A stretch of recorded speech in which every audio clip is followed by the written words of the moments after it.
All right, I know. Saving $100,000 on a house sounds like a great deal, right? Well, think again. Because what nobody tells you about Orlando's affordable suburbs is that you're gonna spend 3 hours a day sitting in traffic. I'm talking about communities where 15-minute trips turn into an hour-long nightmare, where residents of specific areas around here avoid going to their own grocery stores, and people here lose 124 hours a year. That's 15 full workdays just sitting motionless on a highway. One suburb here has America's, quote, worst commute at 51 minutes each way. Another has roads carrying 58,000 vehicles when they were designed for around 50,000. And you want to know the crazy part? People keep moving into these areas anyways. And my friends, the question becomes, do you buy in these areas now while traffic is terrible and bet on future infrastructure? Or should you avoid these 6 suburbs completely? Because what I'm about to show you is how Orlando's traffic problem became the biggest real estate decision you can make. And the good news is,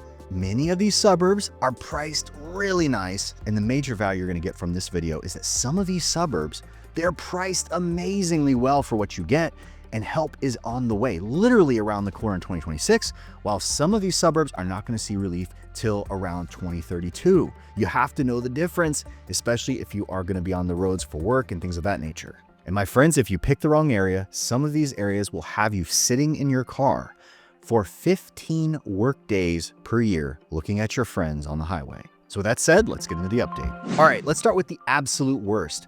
Poinciana holds the unfortunate distinction of having America's longest average commute at 51 minutes each way. My friends, that's over 8 hours per week just going to and from work. Now you compare that to the national average of 27 minutes and you understand why this suburb has earned its reputation. Now Cypress Parkway is the main artery through Poinciana. It's carrying 47,000 vehicles daily already. Long delays, constant queues, and bottlenecks throughout the day. Without improvements, traffic will hit 66,000 vehicles daily by 2050. Now, my friends, despite the traffic nightmare, homes in Poinciana cost $307,000 median, which is 20% cheaper than Orlando's nearly $400,000 and well below the national average of $418,000. But that price gap represents real money for families who are priced out of the closer suburbs into town. For tourism and service workers, proximity matters, and Disney just sits 22 miles away from the area, and Universal, 29 miles, Orlando Airport is 28 miles away. Now, for hospitality employees, living in Poinciana means affordable housing near major employers. That's even with a commute that consumes hours, unfortunately, every day. But here's where it gets interesting. The $2.5 billion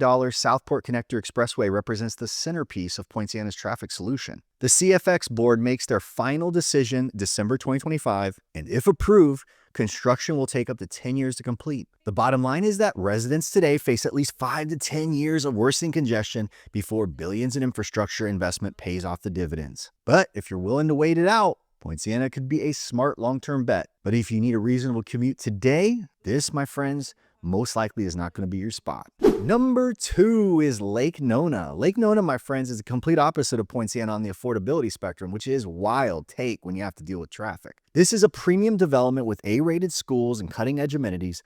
But here's the problem. The single main artery is Narcoossee Road and now carries nearly 60,000 vehicles daily. The recommended capacity for this kind of road is around 55,000 vehicles. And the residents here are quick to tell you that they feel it. Narcoossee Road stretches 17 miles through 3 distinct jurisdictions. This fragmented control means unsynchronized signals that compound the congestion in this area. The history of this area tells the story completely, because if you think back, 2022, there were approximately 38,000 vehicles a day in this area. Now it's close to 60,000. Now, south of Lake Nona is no different. This area is surging into Osceola County as well along Narcoossee Corridor. Now, for all that, friends, Lake Nona's median home price ranges $586,000 to $815,000. So clearly, residents here are willing to pay a premium and still deal with the traffic. And why? All 5 Lake Nona public schools receive straight A ratings from the Florida Department of Education. You got Medical City. It anchors the community as a major employment hub. And for medical professionals, the short commute to work offsets the nightmare of driving down that corridor.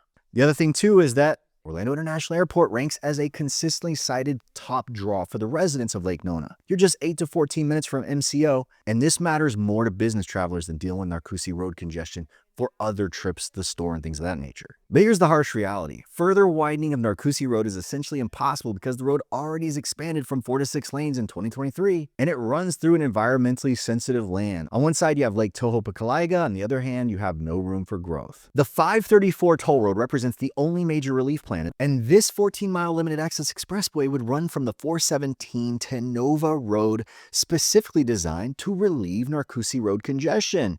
But estimated completion for this isn't until 2032. You got 7 years to wait for that, my friends. As I said, Tavistock is planning the Sunbridge community. That is 7,000 more residential units with just a couple miles away, and that growth will funnel onto the already overcrowded Narcoossee Road while residents wait.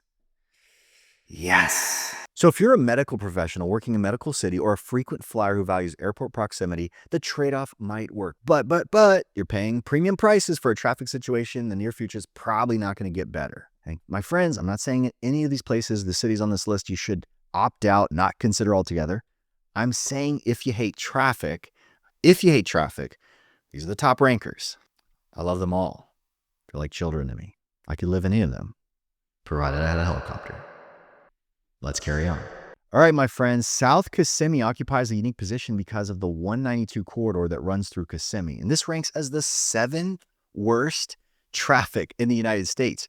Drivers here lose 59 hours per year to congestion. Yet, the area's proximity to Disney and Universal makes it indispensable, again, for tourism workers, much like Poinciana does. But morning rush hour begins at 6 a.m. and doesn't clear till almost 10 a.m. Now, 192 serves as the main east-west arterial and was recently expanded from 4 to 6 lanes in sections.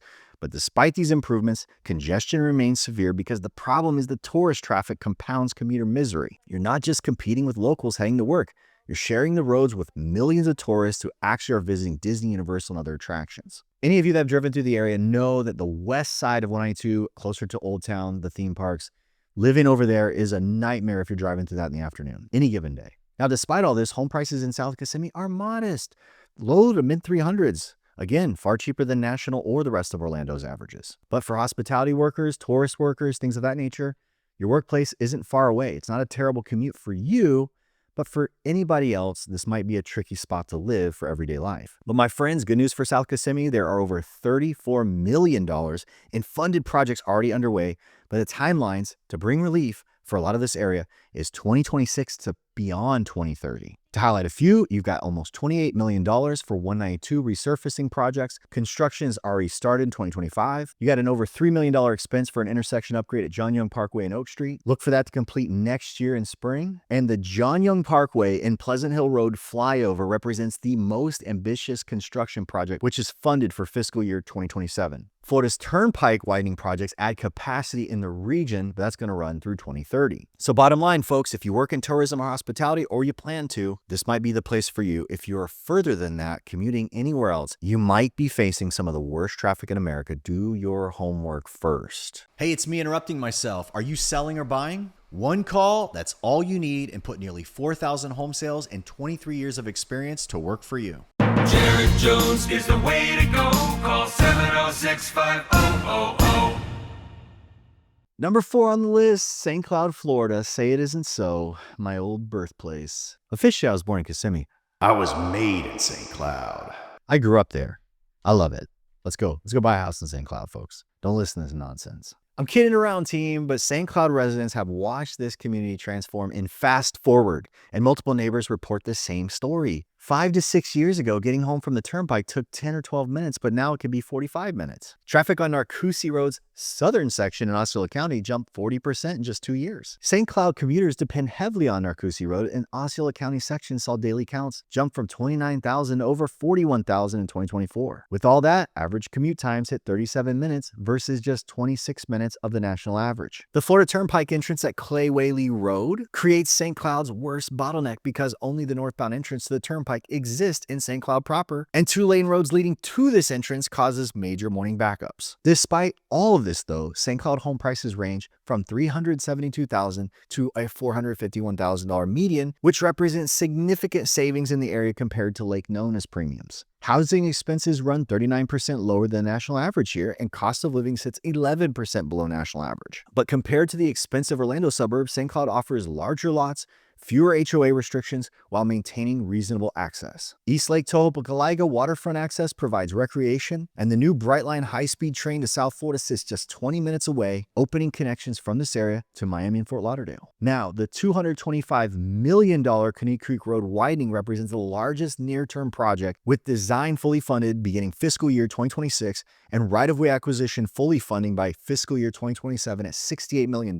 But construction at a $157 million estimate isn't fully funded yet. And again, you're talking full completions of all this pushed out to around 2030. My friends, the reality is that St. Cloud's population nearly doubled from about 35,000 in 2010 to over 66,000 in 2023, and over 15,000 new homes are planned across multiple communities. All of that additional traffic will hit roads between now and 2032 when major projects finally complete, so current residents face 5 to 10 years of steadily worsening conditions. So residents here, you're going to see ebbs and flows and fun with construction for a few more years yet. But if you're buying for long-term appreciation, can handle the commute as it is, St. Cloud offers genuine value. Number next, Davenport, Florida. Davenport residents made a calculated bet, save anywhere from $100,000 to $120,000 on their house, and then suffer through one of America's 3 worst highway corridors on a daily basis. My friends, what folks don't know when they push the edge of town is that the westbound section of I-4 ranks number 1 in the nation for congestion.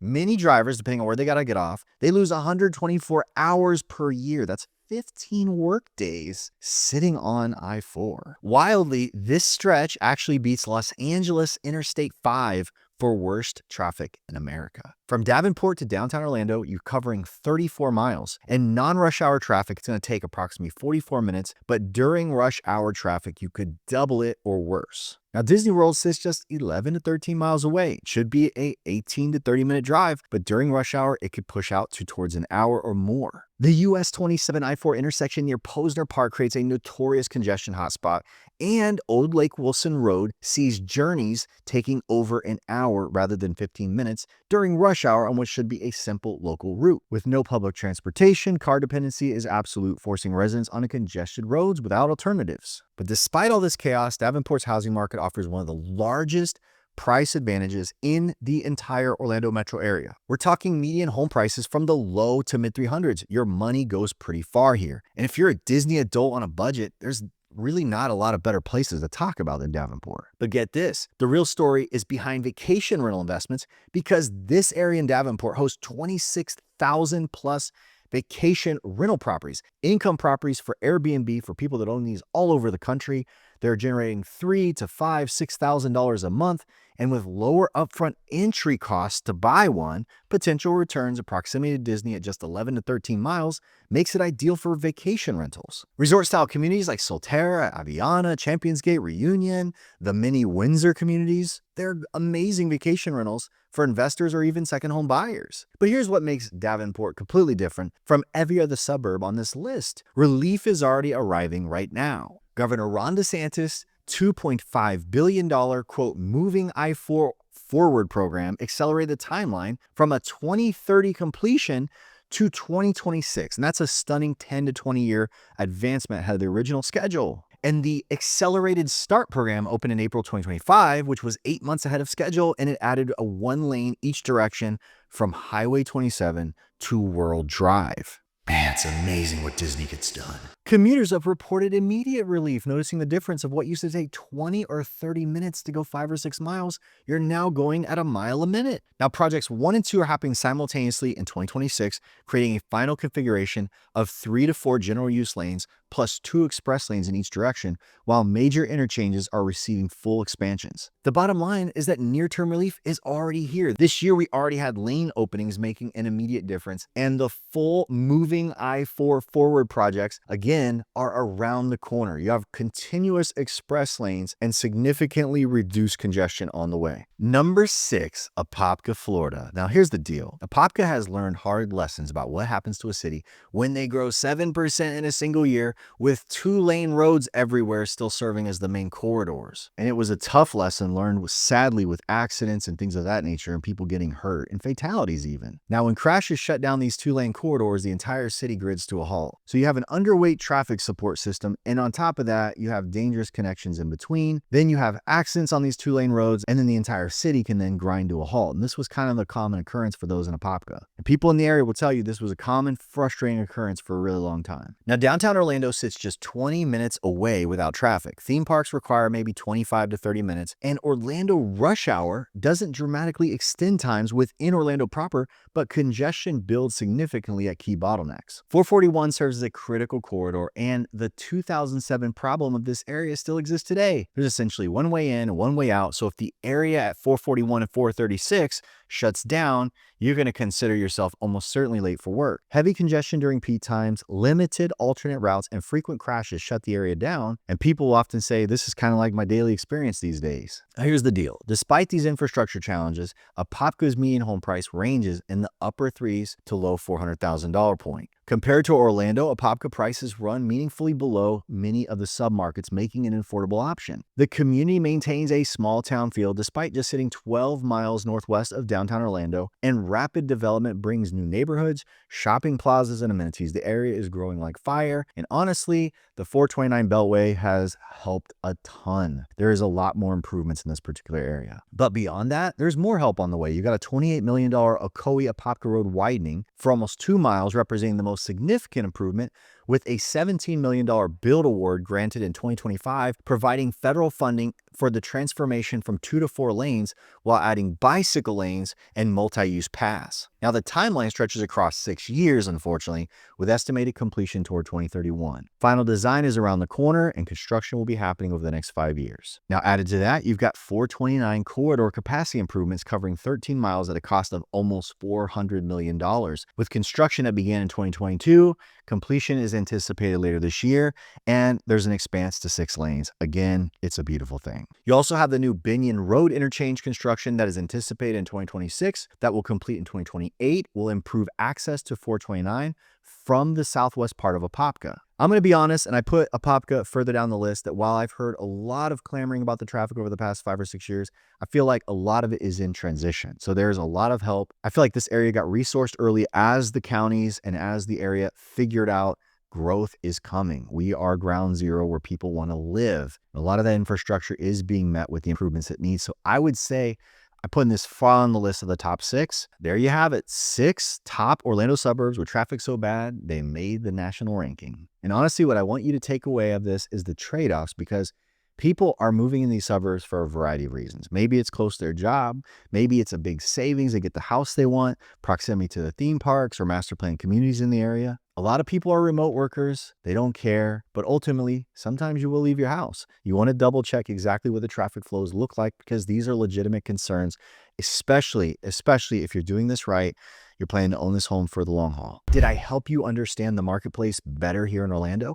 And if I did, make me this promise that when you're ready to buy or sell in Florida, you'll remember this moment and give me the opportunity to earn your business.